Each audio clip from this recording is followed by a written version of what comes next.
section that we're going to talk about, and I know that you wrote the book, Seven Keys to Lifelong Sexual Vitality, and you're talking about a lot of ways for a person to increase their vigor and their sexual endurance and just their vitality in general. And the one question I have is, what most guys don't know is the term that I went through a couple years ago, and it kind of freaked me out, is I went through my andropause. And a lot of men don't know about it, and to kind of open their minds a little bit about what it is and what men can expect, and that it's normal and they're not going crazy, and the transition is, and if there is a way to transition through that with herbs, with food, or things to that nature. Now, this is an excellent question, and this is going to be a surprise maybe even to you, but women and menopause are discussed openly, widely, and consistently. So most of us as little boys saw our moms, in my generation, it happened in their mid-50s. Go through this period where all at once they weren't worried about contraception anymore, but they were losing their memory. They started to age. Many women, unfortunately, start to get wrinkles at that point. Their drive goes away, and it's pretty abrupt. This all happens in a short period of time. So perimenopause and then menopause. Men have the same thing, but ours start when we're 25 years old. Did you know that? No. So it's a very, very slow slope down to hell with us. And so we're basically losing our sexual potency, 26 less than 25, 27 less than 26. And it goes down and down and down. And we get to be a guy about your age, in their 40s and 50s today. It's sort of at the point where the well went dry, and you sort of get it at that point. Now, it doesn't mean you can't have sexual vigor. It doesn't mean any of that. It just means if you look in retrospect, we're not who we were on mental and physical basis 30 years before. It's an impossibility. Now, there's a lot of wacky things going on where doctors, longevity, quote doctors, are throwing a lot of hormones at guys without really knowing the long-term outcome or long-term human studies being done on this. There's a lot of people making a lot of money giving you things that really don't work. Now, what we do know is that in the United States, 40-year-old very young men, 50% cannot sexually perform. And it used to be, when I began my work 43 years ago, that it was men in their 70s that I was talking to, and 80s I was talking. Now I'm sitting here in my office and traveling worldwide, having young guys in their 30s and early 40s saying to me, hey, my libido's not there. I love my wife. I'm sexually attracted to my wife, or women if it's not a wife, a girlfriend, and basically I can't get it up. Now, why? Because of the degradation of our entire body and the combination of andropause, we've cut off 10 to 20 years. Used to take to 50 before people felt this. Now they're feeling it at 35 and 45 years old, in between there. And so you can't combine bad lifestyle with something that's chronically going to happen anyway.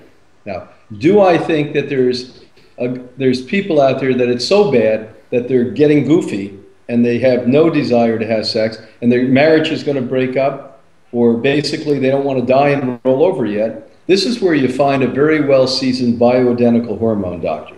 I can't tell you a magic pill on an interview like this. But if you find a 20, 30-year experienced bioidentical hormone doctor, she or he can help you in ways that nobody else can help. Number two, if you're not having a dramatic problem, it's probably like you, that you just notice a little bit of a difference. That's where you get ginseng, and the strongest ginseng in the world, this is where America is number one, is American ginseng. Stronger than any Asian form of ginseng. And our ginseng best comes from everywhere from Tennessee over to North Carolina, and it grows wild there. And if you get it in a liquid form from a company like Biobotanical or Gaia, high quality, high standard, Dr. Schultz out of Santa Monica area, these are the people that you want to look at for this. And start taking that. If you see a little slip, not the record broke, just a little slip on the record. Basically what you do at that point is take a little bit, you may want to take a half a dropper full a day, put it under your tongue, hold it for 2 or 3 minutes, and that should help. Because that doesn't directly give you hormones, that activates hormones. Okay, and this kind of goes on with what we're talking about as far as men and going through these transitions, and even the unfortunateness about eating meat and the estrogen mimicking chemicals that are in there, and why on average they say that the men's testosterone is dropping by 1% every year on the average, and this is something that is interesting to me because kind of scary for a lot of guys when they call me, and I do the best that I can, but I'm really curious on your thoughts about this. Well, this is a powerful arena that you're coming into now. Let me explain to you that how damaging it is to, well, let's talk about the emotional aspect, then get into the biological aspect. It is damaging to a male that our masculinity was hinged to meat and dairy consumption. As we must have talked the last time, when I decided to become a plant-based eater, as much as I'm an absolute fanatic heterosexual, I've never had a homosexual thought in my entire life. On the other hand, multiple girls, I like that idea sometimes. Well, bottom line is, I even questioned my own sexuality. I said, my God, I'm making this decision. Maybe I'm getting, to be homosexual. That's how ingrained this is in our head. Now, with that said, the whole concept of eating meat being masculine is the opposite of true. What you've just said is actually why we drop 1%, the average North American and Western European male, a year. Where you look at a person on a healthy plant-based diet with these high proteins, high essential fats, and exercise going on, if we drop a total of, from 50 to 60, if we drop a total of 2.5 to 3%, I'd be surprised. Now, we have the data to show that to you. I have colleagues who have been doing bioidentical testing for 40, 50 years. I can show that to you. And so you're exactly correct in this, that it's the meat and dairy, the opposite of what we've been taught, that propel this kind of drop in testosterone. And the estrogens, now let's get to what you've just alluded to and hit it straight on. Somehow, and we're not really sure, we have ideas in this. Nobody, no researcher, no genius I know in medicine, we all can conclude exactly what this is. But we know that every chemical, everything we disbond from biology that's organic, and we make into a man-manipulated chemical of some type, looks like estrogen to the body. Now, where these chemicals and heavy metals reside is animal fat. Your animal fat, mine, as the Harvard study showed on prostate cancer, over 90% of the men with prostate cancer had high fats. Guess what? Put high fat in that area, and you end up with chemicals and heavy metals, it festers cancer. But on to this talk now. We basically have, eating the animal, all of these plastics, heavy metals, chemicals, pharmaceutical drugs in it, because they capture the animal fat, in the animal fat, and you eat it. So now the estrogen levels go up. So not only is it the fact you're eating meat that's reducing 75% faster than it would be if you were plant-based, a proper plant-based eater, but now we're putting estrogen and we're feminizing. And with women, by the way, when you do this, it masculates you.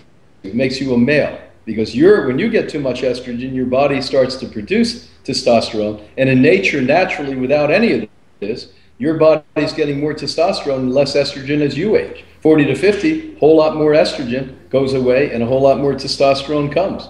And 50 to 60, the same thing. So this is really a big issue we're talking about. And a lot of the weirdness that comes about, here you are, you have had a good sex life with your wife 30, 40 years, and now you're 55, 60 years old, and you no longer even have the desire to. And that plays havoc on you. Because let me tell you, any good relationship, intimacy is a big, important part of this relationship. And you start to get psychological on this one. And God forbid, if you start to do warped and weird things about this, because nobody's mature enough to talk about these things, like we are right now. You're one of the rare people that, a lot of people interviewed me on this book that's an important book, but nobody's talking about the important part of the book. And that's what we're talking about right now. And the important part of the book is how do we stay functional as long as we can, as the Asians, as I point out. Asians commonly at 85 and 90 years old are making love 3-4 times a week. Why? Look at the difference in their lifestyle in rural Asia compared to the lifestyle that we're living here in the West. And that's why they're sexually active. We're here, 40-year-old young men, 50% cannot sexually perform. Women's libidos are going away left and right. When you have perimenopause and menopause, they're going south. And now you have these relationships that are breaking up, not because they should break up, they're still in love with one another, but they don't have that intimacy. What really brought them together at a strong level. Now look, if you're both emotionally and spiritually mature, that's not going to happen. You're not going to break up because you're going to have other ways to bond yourself and work on this together to get that sexuality back. But the fact is quite simple, that this is a big, big problem and a growing problem. And it used to be I'm sitting here with people talking about this at 70 and 80. Now I'm talking about this with 35, 45-year-old people. You know how many young women I see a year that are in menopause below 35? I see about, I figured this out last week, 6 to 7 women a year here at Hippocrates alone that are in menopause below 35.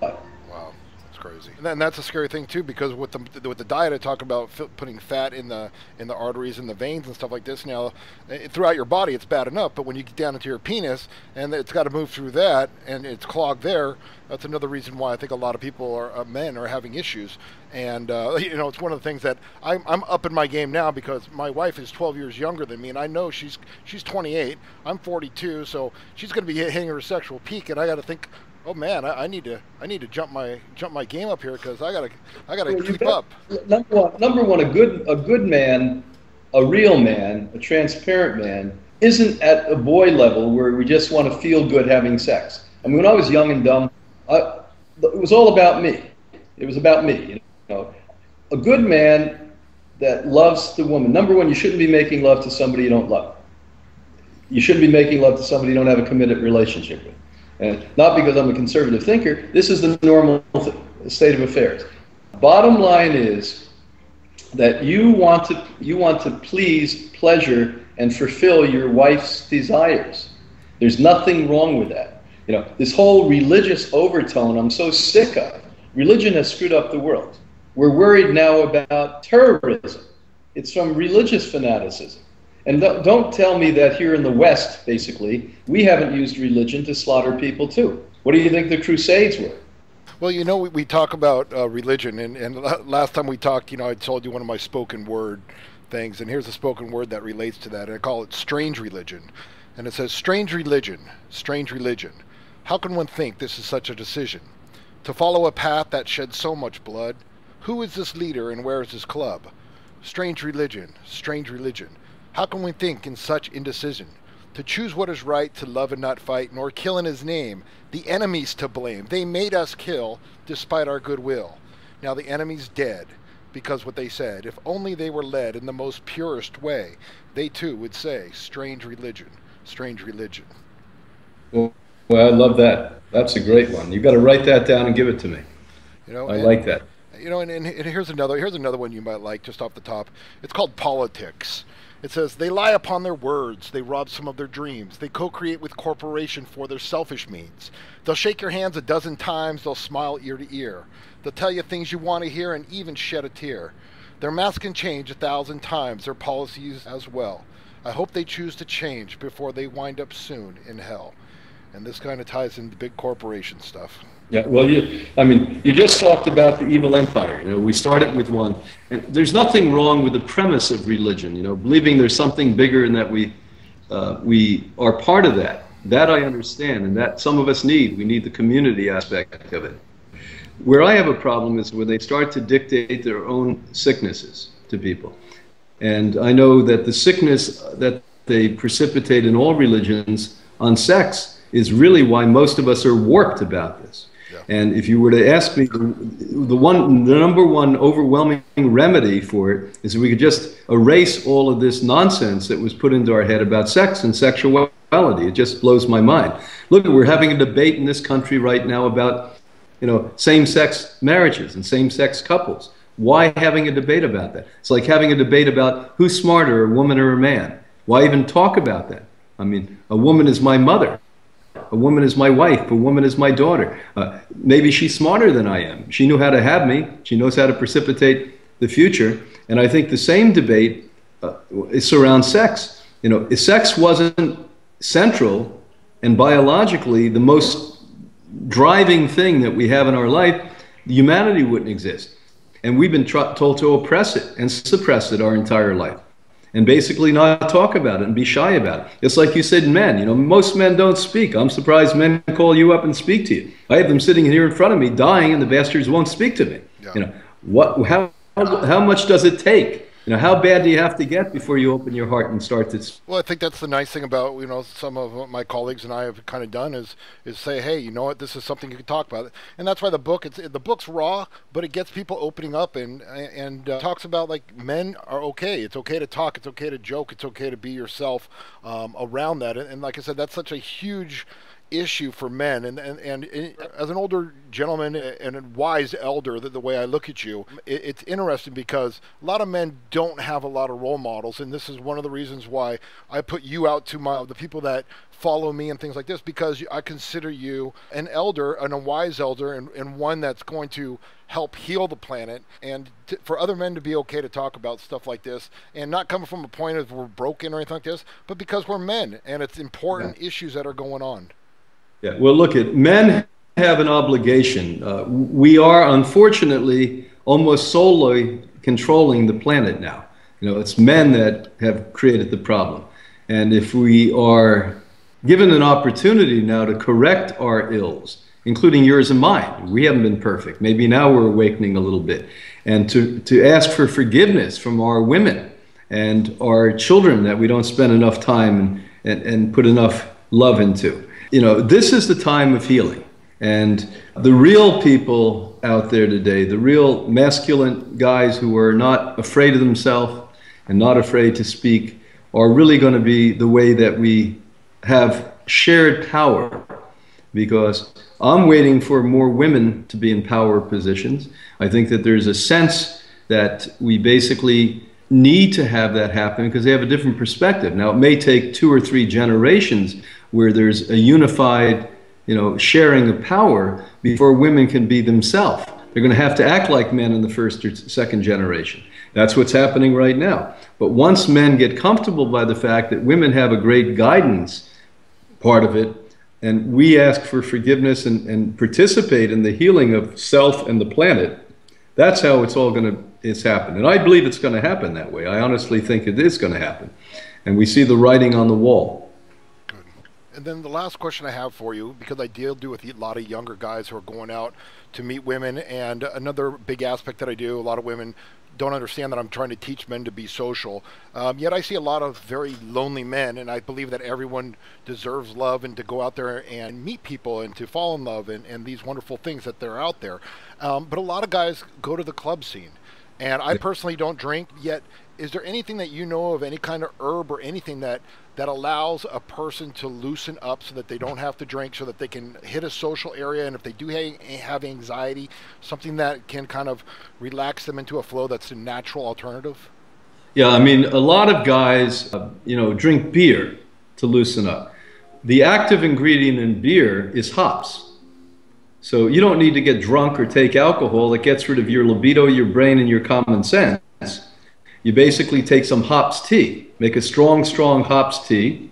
If you want to put, spearmint or something along with it, fine, and drink 2 or 3 cups of that before you go out. The problem with the club scene is that it's like a meat factory. I mean, as I was just joking this morning at the gym with a guy about that. I said, in my generation, you used to go to the most unlikely place to find nice people, a place where people are drinking and smoking cigarettes. And, you would hope that that changes. What was odd for my generation, internet relationships, looks more sensible to me by a daily basis, I think, at this point. That seems much healthier and much more appropriate than going out to a bar where people are drinking, etc. The other thing is, I know that on the West Coast and in Europe, you find more of that. Some of the more open places on the East Coast, you find speakeasies where they don't drink, and they have dances where there's no smoking and no drinking, and people just go there to socialize and dance. And we're not talking about church meetings, although that's not a bad thing either, I guess, for people. We're talking about effective areas where people can go and be normal, who are not interested, as you and I, in drinking and smoking and all these other unfortunate things. But yes, hops will do that to you. Okay. Hops will make you feel that cool, relaxed feeling, and you'll speak. I had a problem when I was a kid because I never knew how to speak to girls. Bottom line is, I was a drummer, And so my whole life, between the time I was 12 years old, I was working my way through school and loving every minute of it and playing in bands, mostly rock bands, because that's where the money was. Not that I became rich, that's for sure. Yeah. But and afterward, frankly, as a social commentary, you didn't have to do very much talking. So when I finally stopped doing that, because I could no longer tolerate being in a smoke-filled room, you know, I just couldn't take it anymore. As much as I love the music, I didn't know how to speak to a woman. I had no concept of how to say hello, I like you, good, can you talk to me? And at that point, I was smoking shitloads of grass, which, by the way, certainly didn't help that relationship or me being effective and saying hello, I like you. It was actually deterring me from being attractive at that point. I know. I've been there. I've been there. I think we all have. Well, on that note, Brian, I don't want to take any more time. I really appreciate that, and I really hope that you can enjoy the book and the headphones and take those journeys, because everything I put out there is for a gift back for healing or things like this, and everything that you'd listen to I think would be a treat for you. And when you come out to San Diego, I hope that my wife and I can stop by and say hello in person. And thank you once again for what you're doing on this planet to really broaden the awareness of the importance of help, healing, and bringing together a planet that people want to belong to. Well, thanks so much. I always enjoy spending time with you. And be well, everyone out there. Just take your lives back and become responsible for everything. Thanks again, Brian, and we'll talk soon, my friend.